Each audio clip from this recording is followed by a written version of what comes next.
It's official. We've been waiting for the last couple of days, but Russell Westbrook 2-year deal with the Denver Nuggets, and it's a solid deal. I mean, Shams Charania broke the news.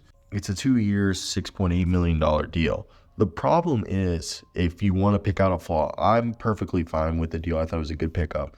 The problem with the deal is that because it is not a veteran minimum 1-year deal, it's not a subsidized deal. So if it would have been just a plain 1-year deal, veteran minimum, which would have been $3.3 million, it would have been heavily subsidized by the league and not count against the cap, which would not affect their luxury tax.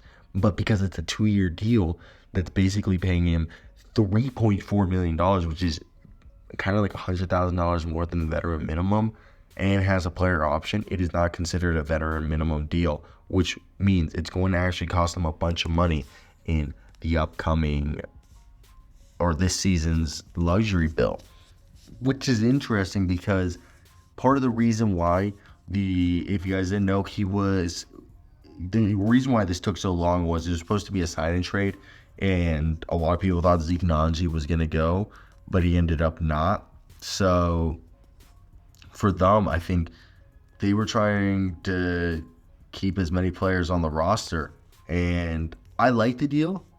I think there's things you can pull out, like flaw-wise, that you just have to be aware of. But holistically, I think for a guy like Russell Westbrook, for them to have a backup point guard now, like Russ, behind Jamal Murray, because the only guy they had was Trey Alexander and Jalen Pickett. I think having Russ as your sixth man to join Peyton Watson, Dario Saric, Hunter Tyson, Julian Strawther, Christian Brown, Vlatko Chanchar, whoever is going to be there, I think it'll be good. And the Nuggets were always considered the front runner, especially when he got bought out by the Utah Jazz. The deal, obviously, as we said, has a player option, and he averaged 11 points, 5 rebounds, and 4.5 assists this past year. His points and assist numbers were the lowest in his 17-year NBA career. He also played career low 22.5 minutes. So the second-year player option, this deal indicates how much the Nuggets obviously wanted him. Denver desperately needed a six-man, a guy who can run the second unit, who can touch the paint off the dribble, and they needed someone who could share some of the usage of Jamal Murray and Jokic. And Westbrook is basically the point guard version of Bruce Brown for them.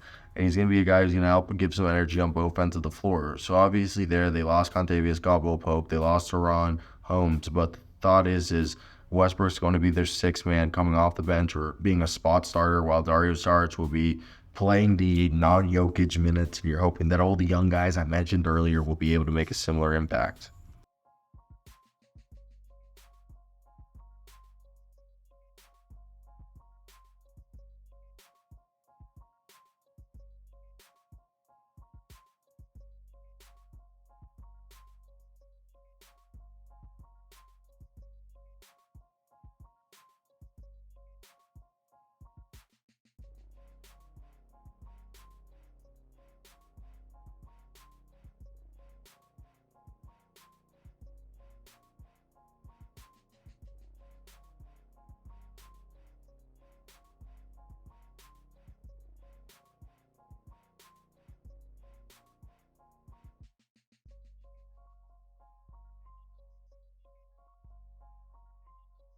By the way, it is a 3-year, $17 million deal Chris Dunn is signing. I love this. It's such a cool trajectory that Chris Dunn has had in his career, where people thought he was a bust, and he rebuilt his image, and people love him now.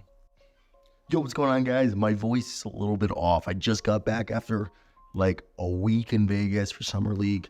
And yes, Chris Dunn sign and trade is officially completed. It's for Russell Westbrook. And if you guys didn't know, we knew. So basically, from what I had heard when I asked around, was this was always going to be a sign and trade for Russell Westbrook to the Jazz. Now the Jazz are buying out Russell Westbrook, and he's going to the Denver Nuggets. Denver Nuggets get themselves Russell Westbrook, and I think it's a good deal for everybody involved. The reason why this took so long was the Utah Jazz were basically, I think, probably trying to see if they could trade Russell Westbrook for Zeke Nnaji or somebody on the the Nuggets roster, while the Nuggets probably told them we're not going to wait and we're not going to give up anybody. We're just going to wait till he hits the market. As we always knew, Russ was more than likely going to end up in Denver. We do know that the Clippers were we know that they were looking for a sign and trade. So, interesting series of moves. I'm going to have the rest of the video is going to be what we know about what it's going to sound like for Russell Westbrook, and then what we talked about with Chris Dunn. I hope you guys enjoy. I want to hear your guys' thoughts.